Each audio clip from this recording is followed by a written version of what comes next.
Saudações! Nesse vídeo nós vamos falar de fontes de energia. Certo? Vamos falar basicamente de energia. Então, nós temos aquela introdução às nossas elucubrações que a gente sempre faz, peripatético, né? Eu fico conversando enquanto eu ando. Então, se você já quiser ir direto no assunto, acho que está lá pelo minuto 4 ou 5. Certo? Tem um bom vídeo e uma boa experiência. Em Goiás, 7 horas da manhã. Tá fazendo uns 16 graus, mais ou menos. Não sei ao certo, mas é por aí. Finalmente uma manhã fresca. E a temperatura hoje vai ser bem mais amena do que a gente teve esses dias para trás. Ainda bem, né? Porque eu vou falar para vocês, estava difícil. Enfim, eu tô indo pro lugar que eu mais visito depois da minha mãe, o postinho de saúde. Depois da manhã eu tenho que tomar a segunda dose da pancada de vacina. Mas hoje eu vou ao dentista. Eu tenho pavor de dentista. Pavor. Mas, né? Fazer o quê? Vamos. Enfim. Ontem, na live, que eu acredito que foi até bastante proveitosa, eu passei o dia. Nossa, passei muitas horas. Estudando, principalmente sobre a energia, certo? E foi sobre isso que nós falamos. Mas o ponto específico ficou faltando, que é o seguinte: se a gente pensa todas as formas de energia que são disponíveis hoje, a gente vê claramente que o problema da mudança geopolítica do mundo não é só uma questão econômica. Ela está alicerçada também em coisas práticas. Para isso, vamos falar sobre isso, né? Energia. De um modo geral, você pode dividir as fontes de energia em renováveis e não renováveis. As renováveis, elas podem ser naturais, né? Ou tipo, a gente pode chamar de inesgotáveis, ou aquelas que dependem de trabalho. Deixa eu ilustrar para vocês. O que é uma fonte renovável inesgotável? A força do sol, né? A energia do sol, a energia do vento, então sol solar, vento eólico, a energia das marés, maremotriz, a energia térmica dos vulcões, né? Geotérmica. São exemplos de fontes renováveis e inesgotáveis. O vulcão vai estar sempre lá, a maré vai estar sempre lá, a água vai estar sempre lá, o vento vai estar sempre lá, o sol vai estar sempre lá. Qual que é o problema dessas fontes de energia? A baixa eficiência. Não são eficientes. Certo? Por isso, o custo de implantação é elevado, tanto em termos de recursos financeiros, quanto em termos de recursos naturais. Você pensa, o sol é de graça. Sim, o sol é de graça, mas a placa solar não é. E as placas solares são consumidoras ativas de recursos naturais. Certo? Não é só sílica. É prata, é cobre, são sais. Então, produzir as placas solares no futuro. No futuro, a Deus pertence. Mas por enquanto, produzir as placas solares é dispendioso. Como também é muito dispendioso a energia eólica, que além de tudo polui. Poluição sonora, que incomoda as pessoas que estão perto. Ela pode ocasionar matança de pássaros, ela espanta peixe. Esse negócio de espantar peixe é importante porque a maioria das fazendas de vento está junto ao litoral, onde os pescadores artesanais pescam ou pescavam, né? Depois da implantação da fazenda de vento fica difícil. A maremotriz, excelente, se a implantação não fosse tão cara. E é cara por quê? É cara porque o mar é água com sal e o sal corrói. Então você precisa de materiais compostos normalmente, todos eles muito caros. A usina hidrelétrica é um terror do ponto de vista ambiental. E socialmente também ela é uma tragédia. A geotérmica, ela é interessante se ela não causasse fraturas hidráulicas e fosse acessível a todos os países. O Brasil, por exemplo, não pode ter, porque nós não temos atividade vulcânica, certo? Então, as renováveis inesgotáveis, elas têm problemas. Isso tem que ficar claro. Bom, nós temos outro tipo de renovável, que é aquele que depende do trabalho humano. Estamos aqui falando dos biocombustíveis. Os biocombustíveis são vários. É o etanol, o metanol, o biodiesel, o bioquerosene, o carvão, o gasóleo, carvão vegetal, né? O gasóleo, a lenha, a biomassa. Biomassa é interessante. Biomassa é muito interessante. Você pegar restos, resíduos, né? Tipo caroço de azeitona, bagaço de laranja, bagaço de cana, e simplesmente queimar. Então, dessas, a biomassa, eu acho que, sem dúvida, é a mais interessante. Todas as outras têm um problema moral de fundo. Qual que é o problema moral? O problema moral é que para você fazer biodiesel, você tem que usar o quê? Soja, milho, sei lá. E aí você está tirando da boca das pessoas. Ah, mas você pode usar mamona, né? Ou pinhão manso. Pode, mas você está deixando de cultivar alimento. Então, esse tipo de biocombustível, com exceção talvez da biomassa, seja todo ele eivado de problemas morais, que é você deixar de alimentar as pessoas para alimentar veículos ou usinas. Então tem um problema moral de fundo. Bom, aí nós temos os combustíveis, as fontes de energia não renováveis, que também tem várias classes. Tem, de um modo geral, você pode dividir em fósseis, físseis e químicas. Quais são as fontes de energia químicas? Essencialmente, nós estamos falando no momento de lítio e sódio, que é utilizado para fazer bateria. Certo? Num certo sentido, até o chumbo. Mas essencialmente lítio e sódio. O problema, principalmente do lítio, é que ele é esgotável. Agora o sódio, eu nem sei se a gente pode classificar ele como não renovável, porque a quantidade de sódio que existe no planeta é assombrosa, certo? Mas você pensar a quantidade de sal que existe aqui, tanto na forma de sal marinho quanto na forma de halita. Então o sódio é praticamente inesgotável. Na verdade ele é inesgotável, na prática ele é inesgotável. O problema do sódio é que transformar ele em metal é caro, é dispendioso. E ecologicamente ele é meio perigoso. Uma bateria de sódio ela pode explodir. Por exemplo, contato com a água é o suficiente para uma bateria de sódio explodir. Então isso é um risco. Então economicamente ela pode ser até interessante, ambientalmente ela, né, faz sentido, o subproduto é hidrogênio, portanto água. Mas ela oferece um risco para a segurança que não pode ser desprezado. Perfeito? Bom, o que são os combustíveis físseis? Urânio e tório. A priori, o problema é que eles são radioativos. Mas no futuro, o hélio 3, que não é radioativo, mas caríssimo, você tem que ir na prática e na Lua buscar. E os combustíveis fósseis? Bom, esse aí é um problema à parte. Os fósseis são os hidrocarbonetos, como o xisto, né, bituminoso, petróleo, né, e o metano, gás natural, e da família do carvão. A turfa, lignito, hulha e antracito. Então esses são os combustíveis disponíveis. Agora eu volto depois da minha consulta.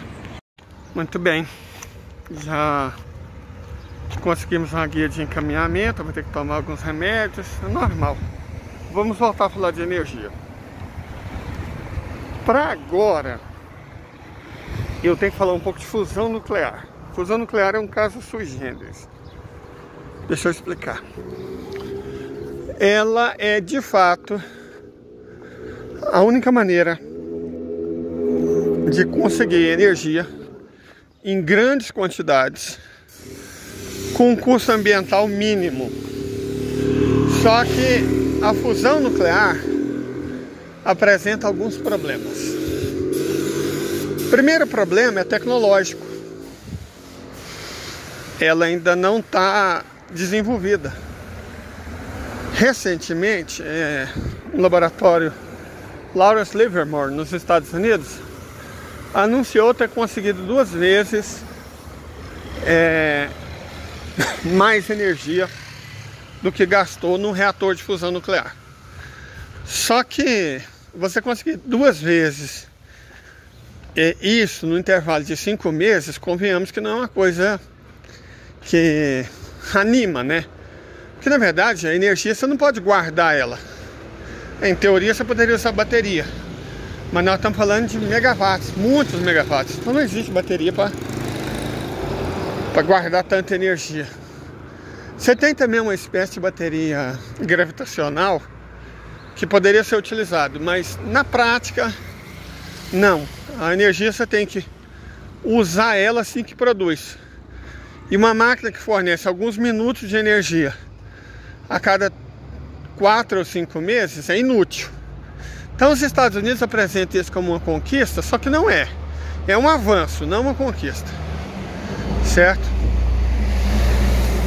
Porque para ser uma conquista é necessário uma fonte de energia que opere 24 horas por dia, né? 7 dias por semana, 30 dias por mês, ao longo do ano inteiro. Enquanto a gente não tiver essas condições, a gente não pode falar que ela está dominada. Então esses avanços dos Estados Unidos são só propaganda, certo? Não leve isso a sério não. Avanço mesmo a gente pode ter no laboratório do ITER, que está sendo construído na França pela própria França, né? Pela Federação Russa, pelos Estados Unidos, pelo Japão, pela Coreia do Sul, e eu não lembro qual outro país. Eu sei que são 6 nações. Acho que é a União Europeia no seu conjunto, né? Estão financiando a construção desse imenso tokamak. Tokamak é um aparelho enorme, gigantesco mesmo, que ocupa quarteirões, que replica as condições do Sol. Deixa eu explicar brevemente. O Sol faz fusão nuclear, certo? O que é fusão nuclear? Ele combina 2 átomos de hidrogênio e produz um de hélio 4. Só que existe uma diferença. A energia dos 2 átomos de hidrogênio é um pouco maior que a do hélio 4. É essa diferença que é a radiação que o Sol emite, que é a luz que a gente vê, que é o calor que a gente sente, que é a ultravioleta que nos mata, entendeu? A energia do Sol vem de fusão nuclear. O que se quer é replicar essas condições na Terra, só que temos alguns problemas.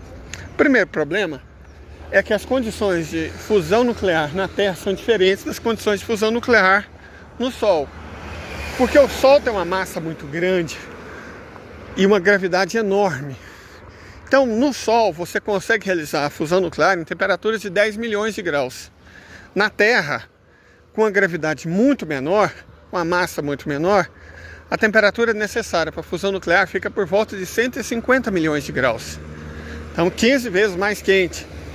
Gerar 150 milhões de graus Celsius, por incrível que pareça, não é o problema. O problema é em conter esse calor, porque evidentemente não existe um material que permaneça sólido a 150 milhões de graus Celsius. O limite é um compósito que suporta 6.000 graus Celsius sem fundir ou virar pó. Então esse é o limite. Então 150 milhões de graus Celsius é muito mais do que 6.000. Então como é que você faz para conter o calor? Eles contêm esse calor através do magnetismo, certo? Uma imensa bobina que contém esse calor. Só que a bobina exige um gasto grande de energia, porque você precisa de um magnetismo muito forte para substituir a gravidade. Na prática, o que está sendo feito é isso. Como você não pode imitar a gravidade do Sol, você substitui isso por magnetismo, pela força magnética, no lugar da força gravitacional. Do ponto de vista da física, é uma manobra, inclusive, inteligente, né? Você não pode simplesmente aumentar a massa da Terra, mas você pode aplicar a mesma força substituindo a energia gravitacional pela energia magnética. Só que isso exige enormes quantidades de energia, ou então ímãs com eficiência muito maior do que os conhecidos. E é exatamente a produção de ímãs muito mais eficientes o que está sendo feito, certo? No laboratório do ITER. A cidade chama Saint Paul de alguma coisa, uma cidadezinha pequena da França. Então, avançou-se muito em compósitos para a produção de ímãs, certo? E ímãs mais eficientes significa que você gasta menos energia para conseguir o mesmo efeito. E se você gasta menos energia para produzir a mesma quantidade de energia, não é que você consegue produzir mais energia, é que você consegue gastar menos. Lembra, o lance da fusão nuclear, ele se torna economicamente vantajoso quando produz mais do que gasta. Produzir, nós temos um limite, que é o limite dado pela própria física, pelos próprios materiais disponíveis. Então, tem que ser investido em reduzir o gasto, que não dá para aumentar a produção sem aumentar a quantidade de material que vai ser fundido, né? Cujos átomos serão fundidos. Isso você não muda. O que você pode mudar é, repito, a eficiência do processo eletromagnético. Mas na verdade, dá para você sim aumentar a eficiência da fusão. E aí que eu vou chegar num ponto. Atualmente, originalmente, o primeiro processo foi desenvolvido na Rússia, a fusão deutério-deutério. Deutério é um isótopo do hidrogênio, um isótopo estável. O hidrogênio apresenta-se sob 3 isótopos: prótio, que é o comum, né, H1, deutério, H2, e trítio, H3. O trítio é instável, é radioativo, certo? Mas a minha vida dele é muito longa, então é como se não fosse instável. Então, originalmente, usava-se deutério. O que se planeja é usar o trítio. Bom, e nós temos uns problemas. Temos alguns problemas para ser analisado aqui. Usar o deutério não é tão difícil, porque ele existe em boa quantidade na água do mar. Só que ele não é eficiente. Lembra, nosso problema é eficiência, certo? Ele não é eficiência, não tem nada a ver com a eficiência dos ímãs. Ele mesmo não é eficiente, ele não produz tanta energia assim. E se você soma a ineficiência do deutério com a ineficiência dos ímãs, dos eletroímãs, então aí você tem um problema grande, que é a necessidade de grande quantidade de energia para produzir pouca energia. Então não compensa. Se você gasta mais do que obtém, evidentemente, o processo é desvantajoso. Então aí, bom, vamos substituir por trítio. O trítio tem uma eficiência muito maior. Mas aí o problema é outro. Diferente do deutério, que existe em abundância, por exemplo, na água do mar, o trítio existe em quantidades minúsculas na Terra. Então você tem que produzir ele. Você produz o trítio como subproduto de reações nucleares envolvendo urânio, né, ou tório, envolvendo basicamente usinas de fissão nuclear. Então você não produz trítio em quantidade suficiente. Uma solução é um elemento estável muito eficiente, que é o hélio 3. O problema do hélio 3 é que ele existe em quantidades muito pequenas na Terra, por um motivo simples. O hélio 3, na prática, é produzido pelo vento solar, o que se chama de vento solar. Só que a atmosfera da Terra, ela impede o vento solar de atingir a superfície do planeta quase sempre. Só em ocasiões muito raras e catastróficas que o vento solar atinge a Terra. Na verdade, as chamadas auroras polares, a do norte a aurora boreal, é produzida exatamente pelo vento solar, que entra em contato com a magnetosfera da Terra na altura dos polos, que é o local onde a magnetosfera está mais perto da atmosfera. Então, não dá, a Terra não tem hélio 3 em quantidade suficiente, são poucas mil toneladas. Mas a Lua tem. Por que a Lua tem? A Lua está há 4,5 bilhões de anos recebendo vento solar do Sol e não tem atmosfera. Então estima-se que a Lua tem entre 500 mil e 3 milhões de toneladas de hélio 3.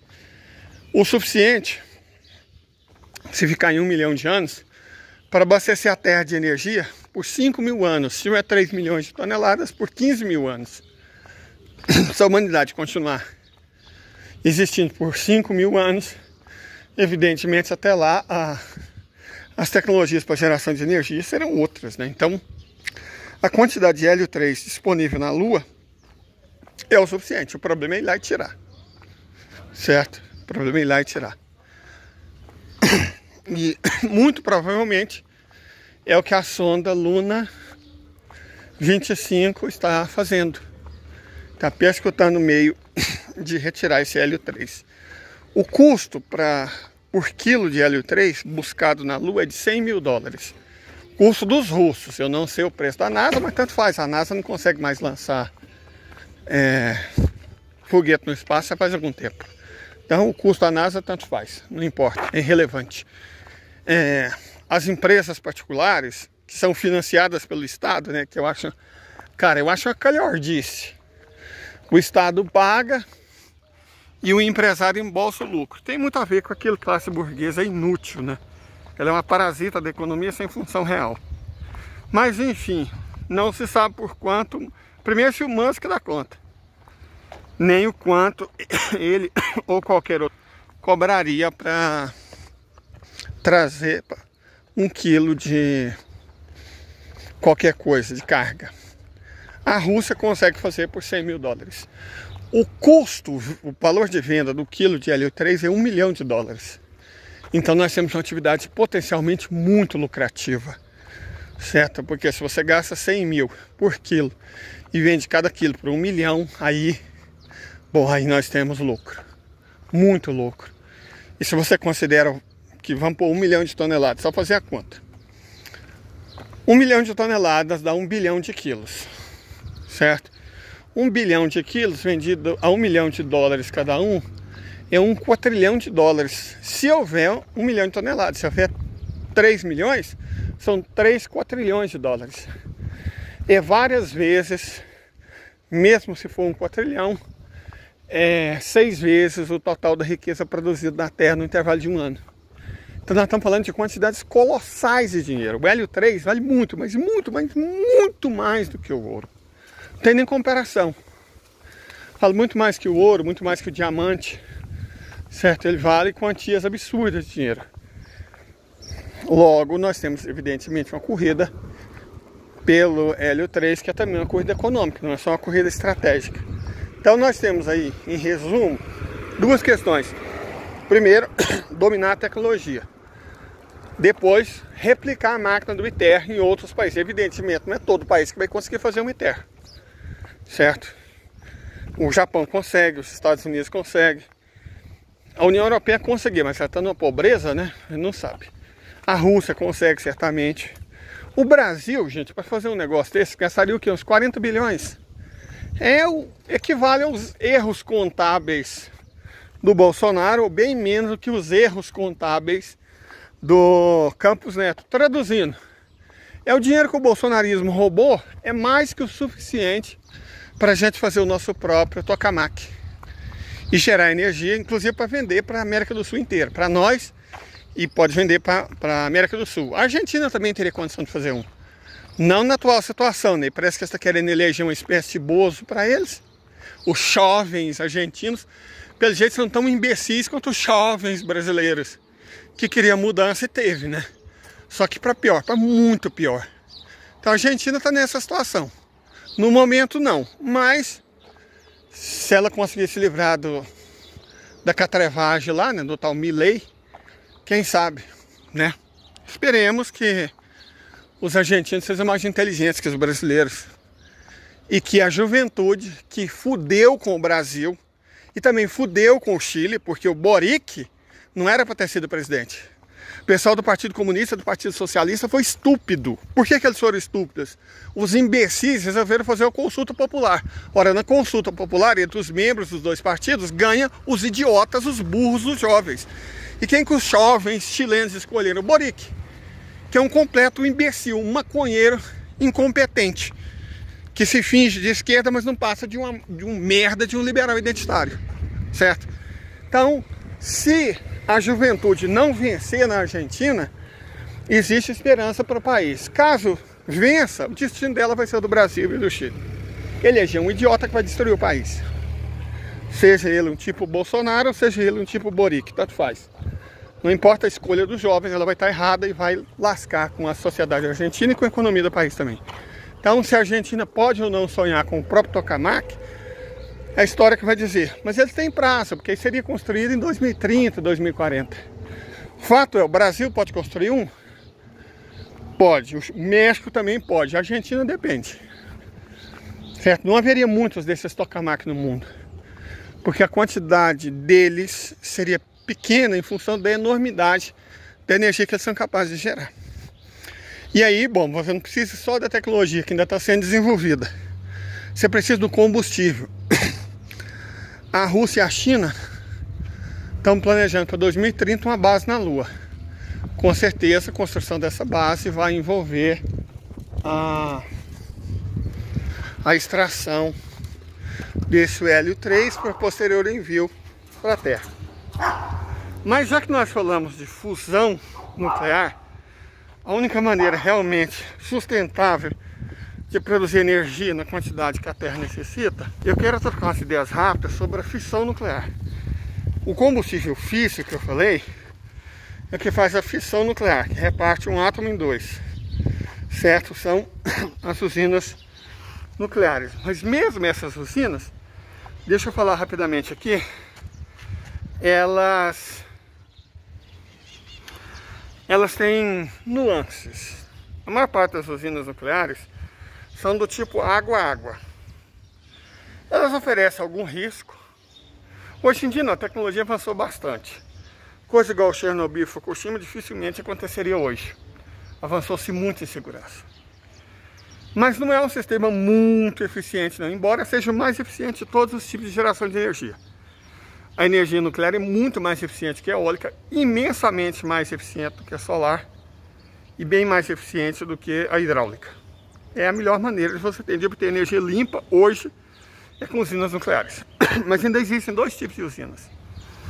O segundo tipo é a usina nuclear de nêutrons rápidos. Só 3 países têm usinas nucleares de nêutrons rápidos: os Estados Unidos, a França e a Federação Russa. E, bom, a usina nuclear de nêutrons rápidos dos Estados Unidos foi praticamente desativada. A da França é uma máquina de problema. A da Federação Russa, eles começaram com uma de 200 megawatts, depois construíram uma de 350, fizeram uma de 800 e agora já tem uma de 1.200 megawatts. Uma imensa usina nuclear de nêutrons rápidos. É um sistema mais eficiente, mas depois você tem que fazer um vídeo só sobre isso, que é uma coisa meio técnica. E finalmente existe o terceiro tipo, que é a usina de ciclos fechados MOX. É uma tecnologia que basicamente só a Rússia domina. E aí com uma eficiência notável, porque essas usinas de ciclo fechado MOX, elas permitem basicamente reciclar o rejeito nuclear. Deixa eu explicar. Mas resumidamente, que não temos tanto tempo, né? Os isótopos, que são as apresentações, vamos dizer assim, os avatares dos átomos de urânio, eles têm uma particularidade muito interessante. Gera energia somente os ímpares, tipo U-235, U-237, U-239, U-241. Os pares não geram energia, que é o U-240, o 242, o 244, o 238, não geram energia, pelo contrário. Então, é isso que surge o combustível nuclear. Durante o processo da reação nuclear, isótopos são produzidos e isótopos pares são produzidos. Os isótopos pares contaminam o rejeito nuclear, que não consegue mais produzir energia de maneira viável. O que os russos descobriram foi uma maneira de separar os pares dos ímpares por um processo barato. Então eles conseguem reciclar o urânio praticamente de maneira infinita. Esse problema do urânio, o urânio na Terra só dura 50 anos. Esse problema do urânio é um problema no resto do mundo, não é um problema da Rússia. Porque a Rússia conseguiu, através desse sistema MOX, simplesmente reciclar qualquer urânio que tiver, tipo, pela eternidade, certo? Por muito tempo, por milhares de anos. Mas só a Rússia domina essa tecnologia. Então o que ela está fazendo? Ela pega o lixo nuclear de outros países, cobra por isso, recicla e usa o combustível reciclado para as próprias usinas. Na prática, a Rússia agora não precisa minerar urânio. Ela é paga pelos outros países para reciclar o urânio deles. Perfeito? Então a tecnologia russa está muito superior, mas muito superior, nesse tipo de usina nuclear. Ela já tem uma usina MOX e vai fazer mais duas, está fazendo mais duas, porque é o futuro. Na verdade, a tecnologia nuclear russa é tão desenvolvida, tão avançada, que ela já está fazendo mini reatores nucleares. Alguns do tamanho de containers e alguns um pouco maior que uma geladeira.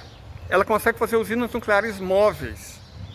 A tecnologia nuclear da Rússia está avançada num grau que a gente precisaria de um vídeo só sobre isso, o tanto que ela está avançada. E aí vamos ao outro ponto.